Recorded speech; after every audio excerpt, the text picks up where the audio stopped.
If we're family, you should forgive me for stealing money. That's what my husband Ken was thinking as he took money from my wallet. But when he was caught for the first time, he didn't say anything that terrible, apologized honestly, and returned the money. I ended up letting it slide, but then it was revealed that he had also stolen money from our son. When I found out, I decided to tell my son and mother-in-law, who I live with, about my husband's misdeeds. There's no need to be considerate of a man who causes trouble not only for me, but also for our son. I kept quiet to both of you, but actually my husband... I angrily exposed Ken's wrongdoing. My name is Marie Anderson. I'm a 46-year-old part-time housewife. I married Ken, who I thought was a good husband and a serious office worker, 20 years ago. We live with our 17-year-old son, Troy, and my mother-in-law, Susan, as a family of 4. Recently, Troy has become cold due to his rebellious phase, but he's actually a kind boy who's working hard to study for college. I know his rebellious phase will pass, so I'll be patient until then. Susan just lost her husband Dan to illness. They used to live together, but we thought it would be difficult for elderly Susan to continue living alone, so she moved in with us. However, Susan, who lost her beloved husband, has been in a constant state of low spirits. It's worrying because she's usually a mild-mannered and cheerful person. I try to be as kind as possible to her and do my best to reduce her emotional burden. Despite these problems, we were an ordinary family and relatively happy every day. However, happiness can go away without warning. One day when I went shopping and tried to pay, I noticed that 3 $10 bills were missing. I was sure I had put them in my wallet after withdrawing them from the ATM the day before. My wallet was securely stored in my bag, so it was unlikely that the bills had slipped out and falling out on roadside. Did someone take it? An unpleasant thought crossed my mind, but I had no solid evidence. The amount of money lost was only $30, so I decided to stop pursuing it deeply and watch the situation. But the next morning, more money was missing.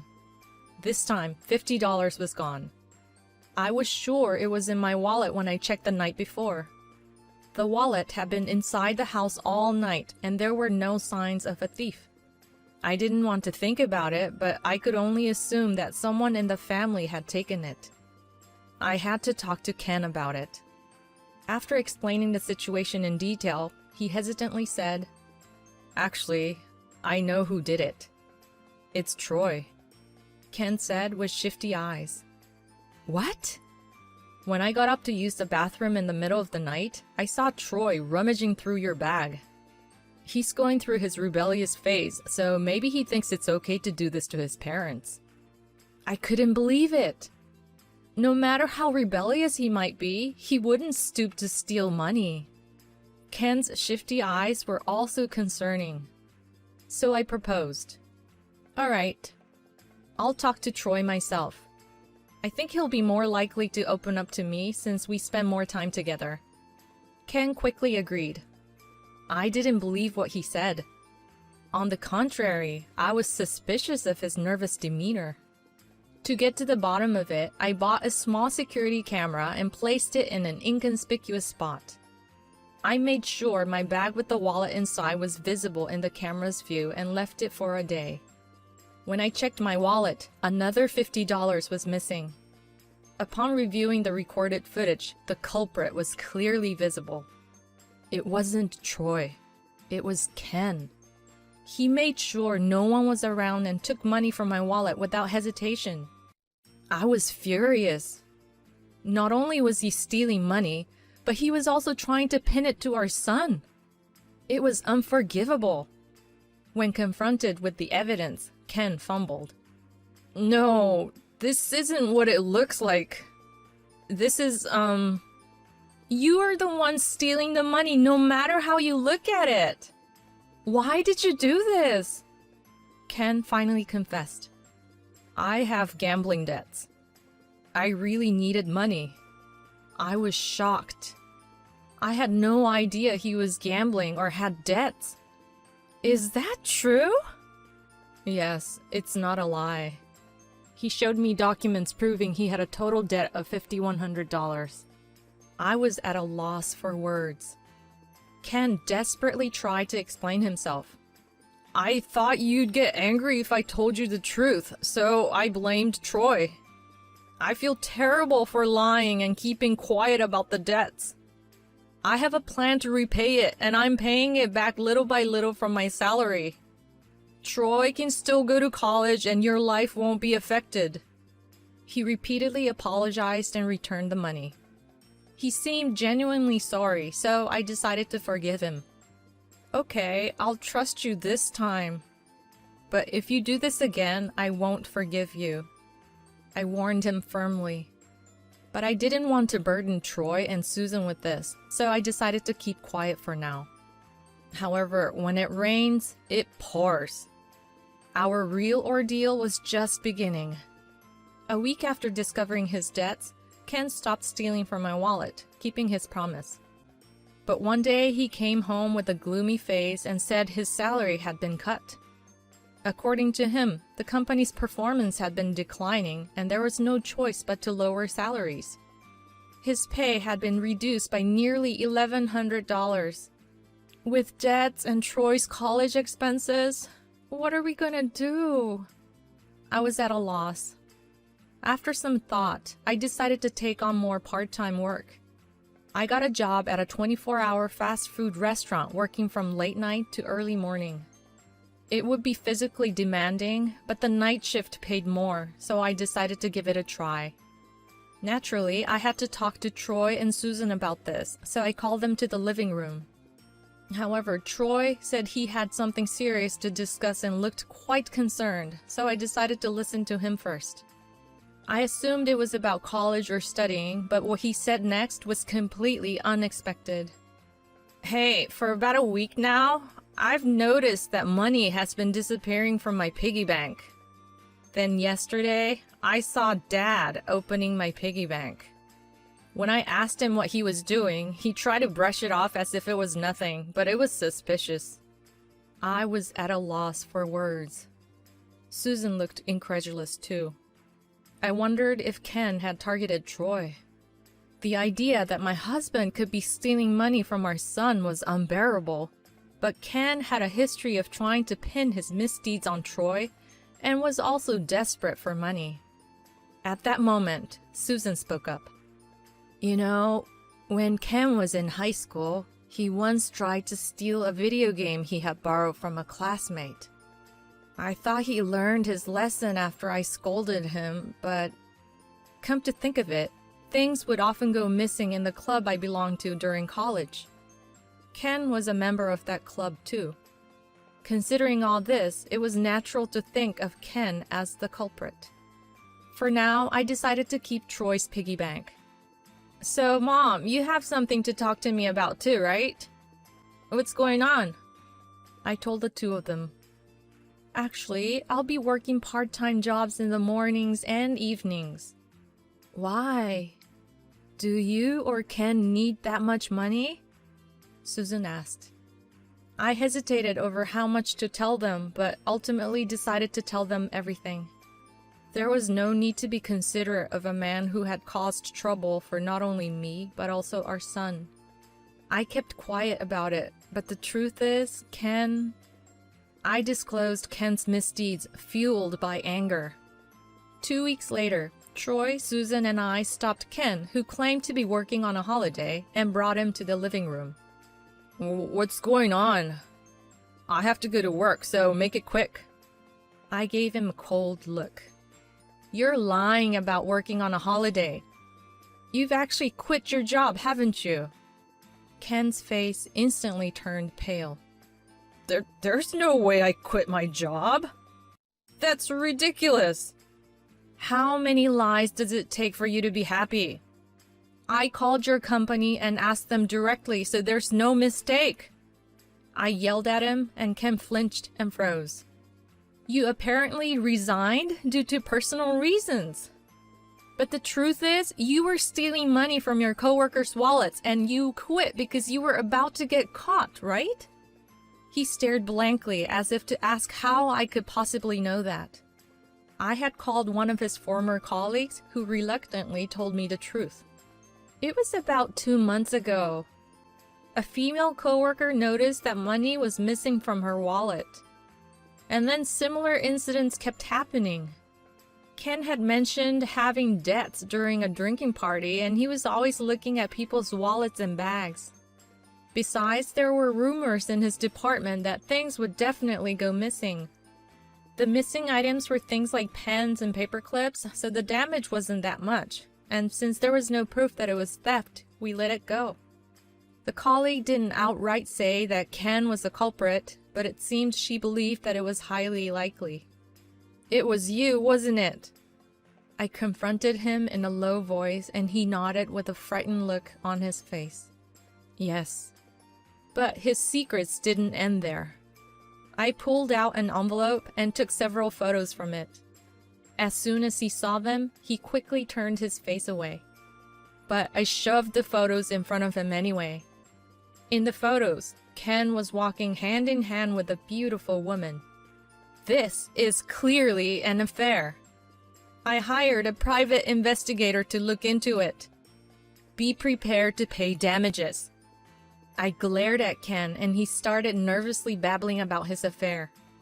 I met her by chance on the street, and before I knew it, I fell in love with her. She said she loves me too. I was even more infuriated, so I decided to deliver another blow to Ken. Ken, do you know your lover's real name? Of course, it's Yvonne Baker. He looked puzzled as to why I was asking such a question, so I told him the truth. Sorry, that's a fake name. Her real name is Julie Meyer. She has a criminal record for fraud. No way! She would never commit fraud. He stubbornly denied it, so I showed him an online article about Julie Meyer on my phone. The article mentioned her arrest for fraud, and her face was in the photo next to it. It was the same face as Ken's lover. Well, what do you think now? She probably approached you to swindle money from you. I said in a disgusted tone, and Ken mumbled, "That can't be," and fell apart. Seeing Ken's despair-filled face, I felt a little refreshed. This is what he got for having an affair. It's ironic that a liar like Ken attracted a con artist. Birds of a feather do flock together, I guess.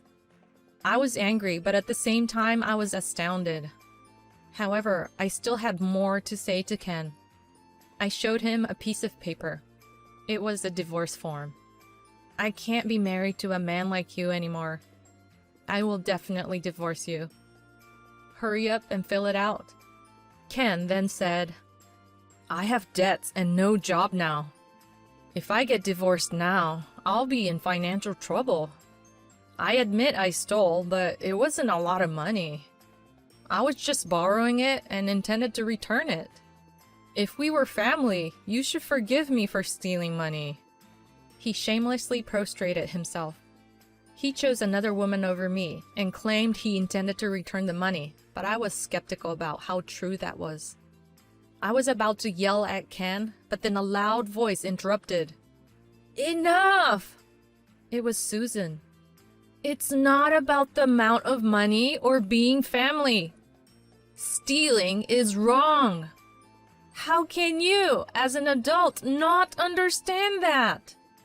And on top of that, you had an affair. I can't think of you as my own son anymore. I will cut ties with you from now on. Ken's face immediately looked like he was about to cry. But you're my mother. Can't you defend me a little? Since he shamelessly pleaded, I decided to give him a sarcastic response. When I told Susan about the debt and how you stole my money, she was incredibly angry. She was the one who suggested calling your company and hiring a private investigator. When I explained why I had to take a part-time job, she was furious, saying, What is he thinking? Causing trouble for his precious family. There was no trace of her usual gentle demeanor. She looked like a demon. We can't let this go on. We must take revenge. He must be hiding something else, so let's investigate thoroughly, she said, and swiftly organized our revenge plan. It's true that kind people are scary when they get angry. Upon learning this, Ken must have realized that relying on his mother would be useless. This time, he tried to get Troy to be on his side. Hey, you don't want your dad to disappear, right? Stand by my side. But Troy also glared at Ken with a red face. I don't need a thief and cheater for a father. How dare you betray Mom? Abandoned by his son, Ken seemed to finally realize that he had no one on his side. He was sobbing, but Susan sternly said, Apologize to Marie and Troy. Overwhelmed by her forcefulness, he apologized to us profusely. I'm truly sorry. I regret what I have done. But it was too late for an apology. I couldn't forgive him. If you're really sorry, grant my wish. Sign the divorce papers immediately. If you resist any further, I'll take you to court. When I once again thrust the divorce papers at him, Ken finally gave in and signed them. Afterward, we retrieved the money he stole from Troy and kicked Ken out of the house. I also filed the divorce papers. Through a lawyer, I demanded compensation from Ken and his mistress. Perhaps sensing the gravity of the situation, they quickly paid in full. After that, Ken seemed to be in quite a financial bind. Not only gambling, but he had also been lavishing his mistress with luxury goods, resulting in an actual debt of about $13,000. He must have piled on even more debt to pay the compensation, but I couldn't care less. To make matters worse, Ken was dumped by his mistress, who was probably only after his money. He wanted to sue her for fraud, but in the end, he gave up, since he had been the one giving her gifts because he wanted to. Moreover, 2 months after the divorce, Ken was arrested for embezzling company funds. I made sure to inform Ken's previous company that he was a habitual thief. We even considered reporting him to the police ourselves, but decided to leave it to the affected company employees. My husband has a habit of lying, so there might be other things he's hiding. I warned them, and the company apparently conducted a thorough investigation of its finances. As a result, his embezzlement was discovered. How many crimes would that man have to commit before he was satisfied? It was a relief to have cut ties with him. If I hadn't, I might have been implicated in his crimes. Having lost Ken as the breadwinner, I managed to secure a full-time job through an acquaintance. I earn enough to support Troy and Susan. Susan is also working part-time. When Ken and I got divorced, she said, I'm sorry for the trouble my son has caused. I can't impose on you any longer, so I'll move out. But living alone as an elderly person is worrisome, and both Troy and I love her. You and Ken are completely different people. I consider you an important part of my family, so please stay with us forever. We managed to persuade her to stay. As she started working part-time and adapting to a new life, she seemed to regain her energy little by little. She even smiles more often these days. Troy, who was greatly shocked by the whole incident, also seems to be recovering. Sometimes he helps with household chores, perhaps sensing our family situation. Peaceful days are about to return to our home. I too am determined to forget about Ken and move forward with a positive attitude to live my own life. I want to work hard to support my family from now on. I know that a bright future is waiting for us.